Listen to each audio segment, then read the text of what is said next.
di mo sisigo ba't ganto? Ginaganapan ko lang na natural, tsaka inagapan ko na mautal. Nilawan sinugal, ginapang minahal. Katagalan natutunan ko rin tumagal, tsaka alam ko naman na inaabangan na. Sana tabangan yung papakawalan para di naabangan.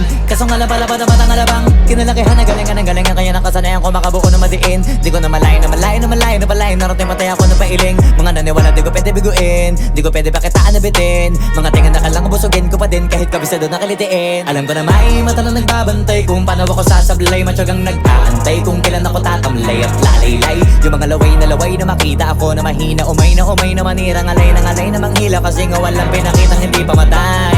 Na napasarap pag-rap ang daming nagbago mula nung kilalanin ang tao. Daming nagtulak sa'kin, palaging maging ganado, palaging plakado, pag kumalaw palaging planado. Daming pasabog, kailangan pag malawak ng sakop. Ikaw din ang talo sa laban pag nabalot ng takot. Kung saan ka aabot, takutin lahat ng mahahakot. Yung dami ng pagod ay may sukli pag di ka madamot. At kung di ko tsinaga, baka nauwi na sa wala. Ganito pala to kalala, kita mo naman na napala.